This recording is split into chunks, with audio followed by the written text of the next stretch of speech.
Assalamualaikum warahmatullahi wabarakatuh. Halo semuanya. Pada video kali ini kita akan membahas prinsip dan komponen implementasi pembelajaran pendidikan agama Islam di SMA. Materi ini penting untuk dipahami bagi calon seorang guru, calon pendidik maupun siapa saja yang ingin mengetahui bagaimana pembelajaran PAI dirancang dan dilaksanakan secara efektif. Pembelajaran PAI di tingkat SMA tidak hanya menekankan hafalan materi, tetapi juga membentuk karakter, akhlak, kemampuan berpikir kritis siswa. Karena itu, implementasi pembelajaran PAI harus mengikuti prinsip-prinsip pedagogis yang tepat dan didukung oleh komponen pembelajaran yang lengkap. Prinsip-prinsip implementasi pembelajaran PAI di SMA itu ada beberapa. Yang pertama yaitu prinsip relevansi. Artinya, materi PAI harus dikaitkan dengan realitas kehidupan siswa. Contohnya, ketika membahas akhlak terpuji, guru mengaitkannya dengan fenomena pergaulan digital, etika bermedsos, dan tantangan moral remaja masa kini. Untuk yang kedua yaitu prinsip bermakna. Maksudnya di sini pembelajaran harus bermakna. Siswa bukan hanya mengingat, tetapi memahami dan mampu mengaplikasikannya.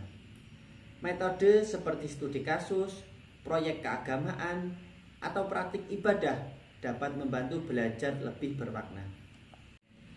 Yang ketiga ada yang namanya prinsip integratif.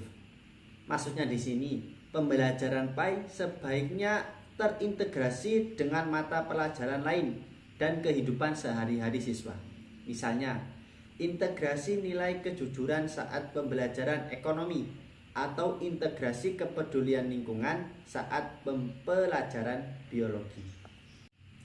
Yang keempat, ada yang namanya prinsip keterlibatan aktif siswa.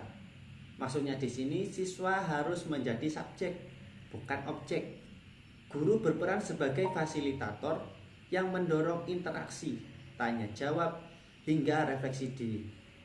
Yang kelima yaitu prinsip diferensiasi. Maksudnya di sini siswa memiliki gaya belajar dan kemampuan yang berbeda-beda. Guru PAI harus menyiapkan pembelajaran yang fleksibel, mulai dari variasi media, metode pembelajaran, hingga dari segi penilaian. Dan yang terakhir yaitu prinsip keteladanan.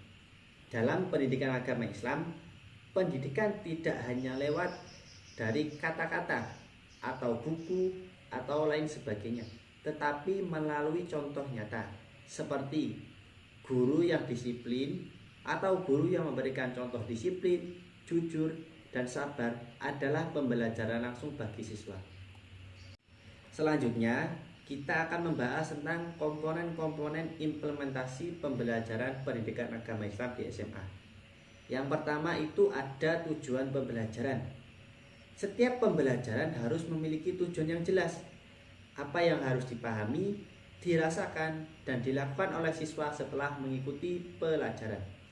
Tujuannya mengacu pada kurikulum nasional dan capaian pembelajaran pendidikan agama Islam di SMA.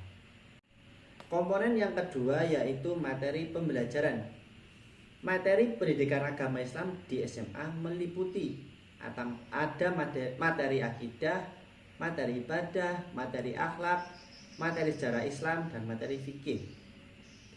Guru harus memilih materi yang sesuai dengan tujuan, tingkat perkembangan siswa, dan konteks sosial.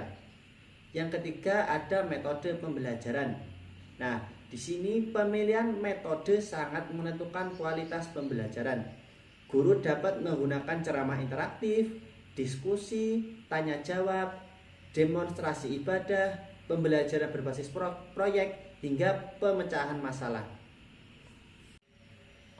Komponen yang keempat yaitu media dan sumber belajar. Media pembelajaran yang variatif akan meningkatkan motivasi siswa. Guru dapat memanfaatkan video, infografis, aplikasi digital, hingga lingkungan sekolah sebagai sumber belajar. Yang kelima, komponen yang kelima yaitu kegiatan pembelajaran. Nah, di kegiatan pembelajaran di sini terdiri ada 3 tahap. Yang pertama tahap pendahuluan, yaitu membangun motivasi dan apersepsi. Yang kedua yaitu kegiatan inti, yaitu kegiatan eksplorasi, elaborasi, dan konfirmasi. Yang terakhir yaitu kegiatan penutup atau tahap penutup.